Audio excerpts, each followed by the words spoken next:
Nagpabayot-bayot ko aron maduol og masuod sa babaeng gusto nako. Maayong adlaw kanimo DJ Sam, ingon man na sa mga naminaw nimo karong orasa. Palihog itago na lang ko sa pangalang Martin. Karon ra gid ko nakaisog DJ Sam nga magsulat sa imong programa. Dugay na gid kaayo nako ning gitago ang akong kasakit. Bugat na kaayo siya DJ Sam nga dalon. Wa ko'y kasyaran nga lain jud. Basin pinaagi sa imong programa, makakita kog kahayag ug matambagan ko sa imong mga viewers. Sukad mga bata pa may DJ Sam na ibog na jud ko kay Lara. Naagid ko'y pagbati niya. Dili ni kalit nga paghigugma DJ Sam. Dili tungod kay nidako siya nga gwapa. Kay gwapa man gyud siya sukad pa sa una. Kanang klase bitaw sa babae DJ Sam nga bisan maghilom ra siya sa daplin, mapansin gyud siya sa mga lalaki.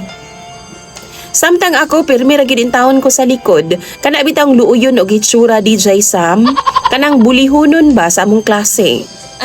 Dili ako ang tipo nga duulunon o higugmaon og usa ka tao. Di ko nila magustuhan DJ Sam. Kinsa ra bagud ko, pobre lang pa jud. Sa matag tuig nga mulabay DJ Sam, nakita jud nako kung kinsa ang mga lalaki nga naibog og nanguyab kang Lara.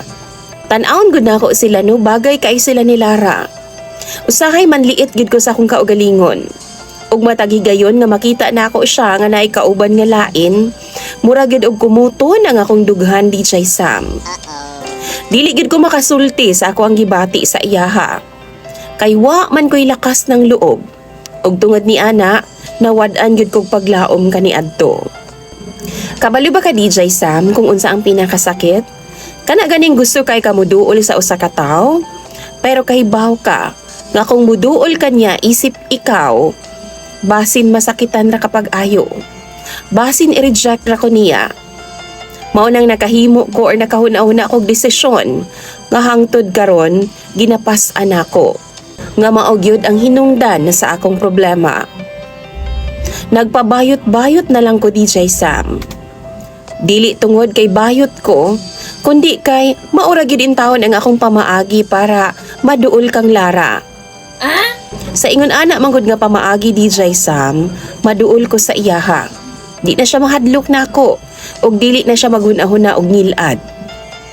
Nakaduol gid ko niya DJ Sam. Pero kay baw kong sayo, apan tinuod ang akong pagbati. Maingon lang gyud ko nga mali ang akong pamaagi, pero tinud-anay gyud nga gihigugman ako pag-ayo si Lara. Tuod man nagkasuod gyud ming duha. Sahay gani no magtapad pa mighigda dito sa ilang panimalay kay suod naman gyud kaayo mi. Magkinataw anay mi. Gina-share niya ang iyang mga problema sa ako Giatagan niya kog pagsalig DJ Sam nga wa niya ginahatag sa uban. Kay baw mo, every time nga mag-uban ming duha, ako pa man gani ang mutaod sa iyang bra. Wow! Ako pa ang muingon kung angayan ba siya o dili sa iyang gisuot. Nahimo ko niyang takbuhan DJ Sam kung kapoy na siya sa sitwasyon. Kung naa siya'y problema, ug matag higayon nga maghilak siya sa akong atubangan. Gusto kay nako siyang halukan DJ Sam. Ginaingnan na lang nako siya nga naara ko. Wa siya nag-inusara. Pero syempre naagya po'y mga limitasyon. Kay baw na ka, basin unyag iya kong mabuking DJ Sam. Malipayon ko DJ Sam. Pansamantala. Bisan pag muingon ta nga mali ang akong gibuhat. Pero kay baw mo DJ Sam, na ay mga gabi nga maghilak in taon ko. Kay doon lagi ko niya. Pero layo raman gihapon ko sa tinuod. Kay dili man tinuod nga ako ang akong ginapakita. Bisan pag tinuod nga nahigugma ko niya og way halong bakak. Pero ang akong style, bakak. Hangtod nga niabot ang gabi DJ Sam nga wa gyud nako damha. Nag-inom kauban ang akong mga barkada. Si Lara gyud ang nanghagad sa amo DJ Sam. Naunsa bang pagkaunsaa? Nadihang nangahubog nami. Isa sa akong mga barkada DJ Sam, gibuking man ko niya. Giyagyag niya nga akong sikreto DJ Sam. Ana pa siya, si Martin Goodlar, Di man gyud na siya tinuod nga bayot. Nagpabayot-bayot ragid na siya para lang maduol sa imuha. DJ Sam, mura kog gikuhaan og hangin.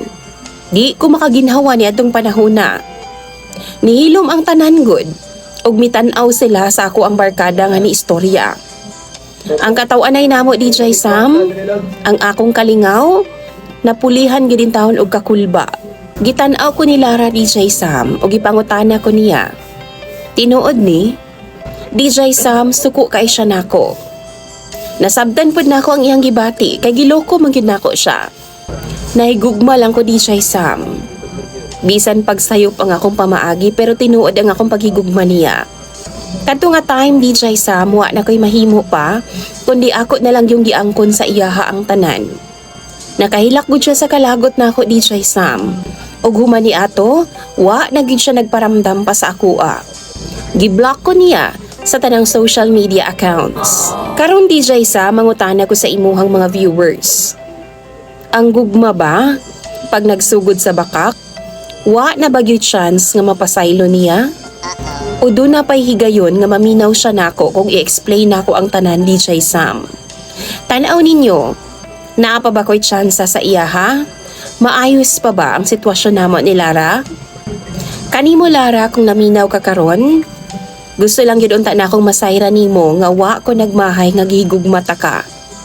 Ang akong gimahayan lang jud, kay wa ko nagpakaisog ka ni adto. O gipaagi na ako sa sayop ang akong gugma sa imuha. Dagan kayong salamat DJ Sam sa pagbasa sa akong istorya. Unta sa mga naminaw karon, makat-on pud mo nga ang gugma dili gyud unta itukod sa bakak. Kay bisan pag tinuod ang imong gibati, kasakit ra gihapon ang dulo ni ana. Sama nako, nagmahay ko nganong nagtinalawan ko kani adto. Dagan kayong salamat pag-usab DJ Sam. Imong sender o follower, Martin.